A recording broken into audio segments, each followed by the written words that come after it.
குறிப்பாக பொருளாதாரத்திலே அதை இஸ்லாமிய மார்க்கம் அதிகமாக வைத்திருப்பதை பார்க்கிறோம். எத்தனையோ பேர் ஏழைகளுக்கு உணவு கொடுக்கிறார்கள்.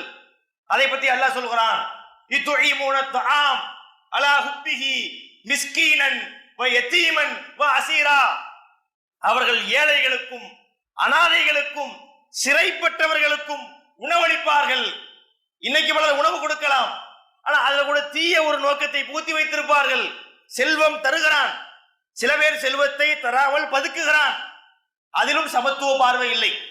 சில பேர் செல்வத்தை தருகிறான், அதிலே தீய நோக்கங்கள் இருக்கிறது. தன்னை பெரியாளாக தம்பட்டம் அடிப்பதற்காக, முகஸ்துதிக்காக அந்த செல்வத்தை செலவழிக்கிறானா, இஸ்லாம் அங்கே உடைக்குது.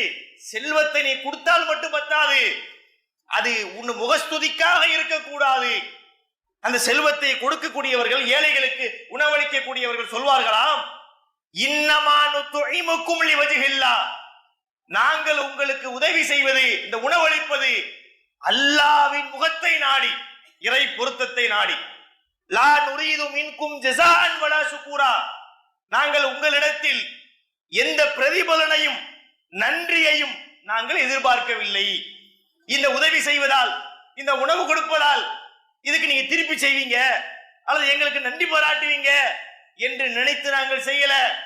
நாங்கள் கொடுத்தது அல்லாஹ்விடத்திலே கூலியை நாடி. இப்படி இஸ்லாம் சொல்லக்கூடிய பல விஷயங்கள் இருக்கிறது. ஒரு காலத்துல சார் கோயில்ல பெரிய கோபுரம் கட்டி தங்க கலசம் வச்சு சுவாமிக்கு காசு செலவு பண்றது தர்மம் நினைச்சாங்க. இன்னைக்கு என்னோட அபிப்பிராயத்துல எல்லா சாமியும் பிளாக் மணி வச்சிருக்கு. ஏகப்பட்ட பிளாக் மணி வச்சிருக்கு. திருப்பதி பெருமாள் 4000 கோடி வச்சிருக்கிறார். ஒரு பயலுக்கு கொடுக்காம 4000 கோடி உள்ள வச்சிருக்காரு திருப்பதி பெருமாள். இன்னும் நாம திருப்பதி பெருமாளுக்கு வைரத்துல கொண்டு போய் அட்டி, வைரத்துல கொண்டு போய் கிரீடம், வைரத்துல கொண்டு போய் பெல்ட் போட்டுக்கிட்டே இருந்தா எனக்கு என்னமோ தப்பா தெரியும். எனக்கு இன்னும் சரியா சொல்றீங்களா? பெருமாள் தான் எங்க சொல்லவே சொன்னார்.